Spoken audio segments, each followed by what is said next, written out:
I skipped my best friend's wedding to wait for him outside the station, but when his train arrived, he walked past me carrying another girl's bag and introduced her as the one who had always been there for him. I'm writing this at 3 a.m. because I can't sleep. Haven't been able to for weeks. My best friend Sarah's wedding photos keep showing on my feed, and I can't bring to look at them. I should have been her maid of honor. Instead I was standing outside Central Station waiting for a man who walked right past me. Let me back. 6 months ago I had everything. Mark and I had been together for 4 years. We were talking about marriage, kids, the whole thing. Sarah was planning her dream wedding and asked me to be her maid of honor. Was good. Predictable, but good. That's when Alex came back to town. Alex was my college boyfriend. First love, first everything. We broke when he moved to Chicago for work, but it was one of those right person, wrong time things. At least that's what I told for years. Mark knew about it obviously. I'd mentioned Alex a few times, always careful to make it sound like ancient history. But when Alex texted me out of nowhere saying he was moving back and wanted to catch, my heart did this little flip that I hadn't felt in years. It's just coffee, I told. We're both different people now. The coffee lasted 4 hours. We sat in that little cafe on 5th Street, and it was like no time had passed. He looked exactly the same, just more refined. Better suits, better haircut, but those same green eyes that used to make me melt. He told me about his his job at the consulting firm, how he'd never really gotten over our breakup. I think about all the time, he said, reaching across the table to touch my hand. I always wondered what would have happened if I'd stayed. I should have pulled my hand away. Should have mentioned Mark right then. Should have paid for my coffee and left. Instead, I let him hold my hand and fed old familiar electricity my arm. I'm with someone now, I finally managed to say, but my voice was barely a whisper. Are happy, he asked. The question hung in the air between us like smoke. Was I happy? Mark was stable, reliable, safe. He remembered to take out the trash and never forgot my birthday. But did he make my pulse race? Did he make me feel alive the way Alex had? It's complicated, I said, which was the stupidest thing I could have said. Alex smiled, that crook smile I remembered so well. It doesn't have to be. We started texting every day after that. Just innocent stuff at first, memories from college, inside jokes, how our lives had changed. But slowly, the conversations got deeper, more intimate. He'd send me photos of places we used to go together. I'd find checking my phone instantly, my heart racing every time his name popped. Mark noticed I was distracted, but I brushed off his concerns. Just stressed about work, I'd say, then disappear into the bathroom to respond to Alex's latest message. The emotional affair went on for 3 months. 3 months of lying to Mark's face, of canceling plans to text with Alex, of living in this fantasy world where maybe we could pick where we left off. Then Alex told me he was moving back permanently. His company was transferring him, and he'd be here in 2 weeks. He wanted to see me the day he arrived. I need to know if what we have is real, he texted. If there's a chance for us. That's when I made the decision that destroyed everything. Sarah's wedding was on a Saturday. Alex's train was arriving that same afternoon. I had a choice to make and I chose him. I told Sarah I had food. Called her at 6 a.m. the morning of her wedding, voice shaking as I lied to my best friend on the most important day of her. Oh honey, I'm so sorry, she said, and I could hear the disappointment in her voice, even though she was trying to hide it. Rachel can step in as maid of honor. Just focus on getting better, okay? I hung and immediately felt sick for real. But I'd already committed to this path, and I couldn't turn back now. I spent 2 hours getting ready, did my hair the way Alex used to like it, wore the dress I knew would drive him crazy, bought flowers from the station shop like some lovesick teenager. The train was delayed by an hour. I stood there on that platform, checking my phone obsessively, my palms sweating despite the cool weather. Other passengers came and went, couples reunited with passionate kisses. Families hugged their returning loved ones. I rehearsed what I'd say when I saw him. How I'd tell him I'd left Mark, that I'd chosen him, that we could finally have our second chance. When the Chicago train finally pulled in, my heart was hammering so hard I thought I might pass out. I held my breath as passengers started filing off. Then I saw him. Alex stepped off the train looking exactly as handsome as I remembered, maybe more so. My whole body floated with relief and anticipation. This was it. This was our moment. I started walking toward him, flowers in hand, the biggest smile on my face. That's when I saw her. A beautiful brunette appeared beside him, laughing at something he'd said. She was carrying a designer bag and wearing the kind of effortless outfit that screamed expensive taste. Alex reached for her suitcase, his hand briefly touching hers, and I saw the way she looked at him. I stopped walking. The flowers suddenly felt heavy in my hands. They walked closer and I heard her laugh again. It was musical, confident. The kind of laugh I used to her before I became the kind of person who lies to her boyfriend and abandons her best friend. They walked right past me. Alex didn't even glance in my direction. I might as well have been invisible. This is Emma. I heard him say to someone who'd come to meet them. She's the one who's always been there for me. I don't know what I would have done without her these past few months. The words hit me like a physical. While I'd been having my emotional affair, convinced I was the love of his, he'd been building something real with someone else. Someone who was actually there for him, not just in stolen text messages and secret coffee dates. I stood there frozen as they walked away arm in arm, completely unaware that the woman who just turned her entire upside down for him was watching them disappear into the crowd. That's when my phone buzzed. A text from Sarah, missing so much today. We're here to see how perfect everything is. I looked down at the flowers in my shaking hands, then at the happy couple walking away from me, then at my phone screen with my best friend's message. And that's when I realized what I'd become. The flowers in the first trash can I found and sat on a bench outside the station for 2 hours just staring at nothing. People walked by, living their normal lives, while mine crumbled around me. The worst part. I couldn't even be angry at Alex. He'd never promised me anything, never said he was coming back for me. I'd built this entire fantasy in my head, reading meaning into messages that were probably just friendly conversation to him. I was the one who'd cheated. I was the one who'd lied. I was the one who'd abandoned my best friend on her wedding day for a man who'd moved on without a second thought. My phone kept buzzing with updates from Sarah's wedding. Photos from our mutual friends who were there celebrating while I sat alone on a bench. drowning in my own stupidity. Mark texted around 6 p.m, hope we're feeling better, pick at some soup for. Home around 8 plain soup. For his girlfriend who was supposedly sick with food. The same girlfriend who just spent the day chasing ghosts while he was being thoughtful and caring. I wanted to throw my phone into traffic. Instead, I went home and pretended to be recovering from illness. Mark fussed over me, bringing me tea and checking my temperature. Every kind gesture felt like a twisting in my chest. Still look pale, he said, sitting on the edge of our bed. Maybe should take tomorrow off too. I nodded and mumbled something about needing rest, all while my phone kept lighting with wedding photos. Sarah looked radiant. Her smile was so bright it practically glowed through the screen. That night, lying next to Mark while he slept peacefully, I made a decision. I was gonna end it with Alex and delete his number. What happened at the station was a wake call. I'd gotten carried away with nostalgia and almost destroyed the good thing I had. Almost. I texted Alex the next morning. Saw at the station yesterday. Looks like her happy. I'm glad. His response came back within minutes. We're there. Why didn't say hi? I would have loved for to meet Emma. Meet Emma. The woman who'd always been there for him while I was just a distraction from 800 miles away. Didn't want to interrupt. I typed back. Hope the move goes well. Wish it all out soon. Emma would love. She's heard so much about our college days. I stared at that message for a full 10 minutes. He wanted us to out, like friends. Like I was just some old college buddy he could casually introduce to his girlfriend. The girlfriend he'd probably been with the entire time we were texting. I felt sick all over again, but this time it was real. I deleted his number without responding. For the next few weeks I into being the perfect girlfriend. I cooked Mark's favorite meals, planned surprise dates, even started looking at engagement rings online. If I could just focus on what I had instead of what I'd lost, maybe I could forget about my train station humiliation. But Sarah wasn't speaking to me. She'd sent a polite text after the honeymoon. Thanks for the wedding gift. Sorry missed everything. That was it. No phone calls, no coffee dates, no memes sent at random hours. My best friend since college had been replaced by radio silence. I tried calling her a few times but she never picked. Finally, I showed at her apartment with her favorite and an elaborate apology for missing the wedding. She answered the door in sweats, looking exhausted. Look terrible, I said, immediately regretting it.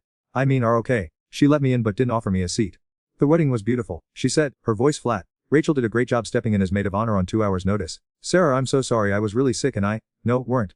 The words hung between us like a what, weren't sick, she repeated, crossing her arms. Jessica saw at Central Station on Saturday afternoon, looking perfectly healthy and holding flowers. My turn to ice. Jessica, another college friend who'd been at the wedding. Of course she'd seen me, of course. Can explain, I started, but Sarah held her hand. Don't, just don't. She walked to the window, her back to me. When she spoke again her voice was barely audible. Do you know what it felt like to get that call on my wedding morning? To hear my best friend, the person I'd chosen to stand beside me on the most important day of my, tell me she couldn't be there. I opened my mouth but nothing came out. I cried for 20 minutes, she continued. My mom had to redo my makeup. Rachel had to learn the maid of honor speech in 3 hours. The photographer had to reshoot all the getting ready photos, cause there was an empty space where we're supposed to be. Sarah, please. She turned around and I saw tears in her eyes. But the worst part, the absolute worst part was that I spent my entire wedding day worried about texting updates because I thought we're alone and miserable and missing out. I felt guilty for being happy when my best friend was sick. The bottle slipped from my hands and shattered on her hardwood floor.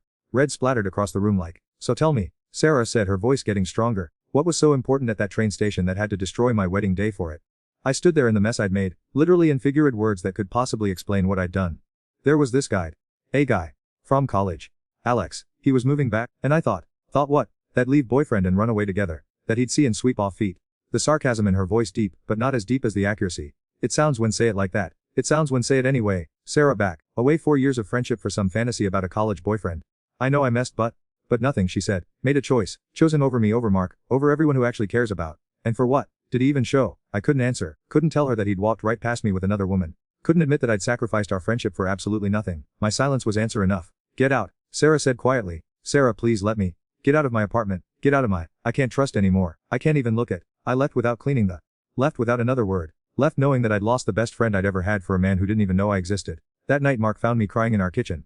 Hey, what's wrong? Bad day at work. I looked at him, really looked at him, his kind eyes full of concern. His hair messy from running his hands through it during his own stressful day. This man who'd brought me soup when I was supposedly sick. Who'd never given me a reason to doubt him or look elsewhere. This man I'd betrayed for 3 bouts while fantasizing about someone else.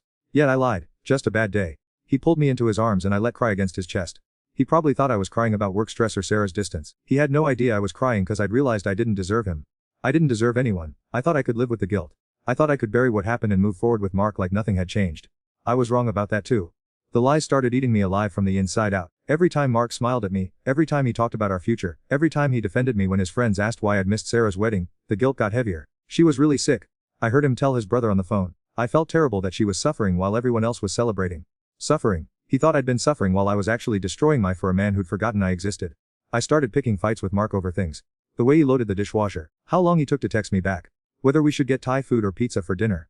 I was angry but I took it out on him because he was there and he was good and I didn't know how to handle that anymore. What's going on with lately? He asked after I'd snapped at him for leaving his socks on the floor. Been different since Sarah's wedding. Our upset mystic. I was sick, I said automatically. I know that, but maybe you're feeling guilty about missing such an important day. He was giving me an out. A way to explain my behavior without having to confess what I'd actually done. But instead of relief I felt more anger. At him for being understanding. At for not deserving it. Can we just drop it? I said. That's when he sat down next to me on the couch, his face serious. No, I don't think we can. Something's been off for months now. Even before the wedding, or distract all the time, or on phone constantly, and when I try to talk to about it, shut down. My heart started racing. I don't know what you're talking about. The night before Sarah's wedding, we're texting someone until 2 a.m. I saw the screen light over and over. I'd been texting Alex about seeing him the next day. Planning what I'd wear, what I'd say. Betraying Mark in real time while he slept next to me. It was probably work emails, I said. At 2 a.m. on a Friday night. Mark, please, I'm tired. But he wasn't backing down this time. I need to know what's going on, he said. Because either tell me, or I'm going to assume the worst.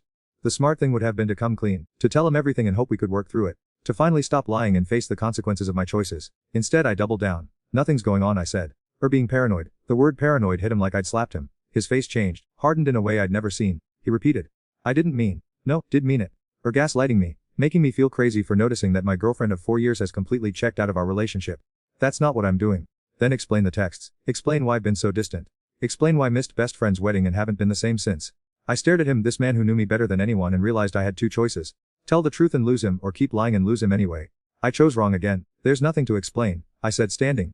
If don't trust me, maybe we shouldn't be together. The words came out before I could stop them. I'd meant to deflect, to make him back down. Instead I'd just given him an ultimatum I wasn't prepared to follow through on. Mark was quiet for a long moment. Then he nodded slowly. Maybe we shouldn't. That's not what was supposed to happen. He was supposed to apologize for not trusting me. Supposed to drop it and let me keep my secrets. Mark, I didn't mean. Yeah, it did, he said, standing too. And you're right. If there's nothing to explain and I'm just being paranoid, then we probably aren't right for each other. He went to our bedroom and started packing a bag. Where are going? I asked, following him. My brother's place. I need to think. Think about what?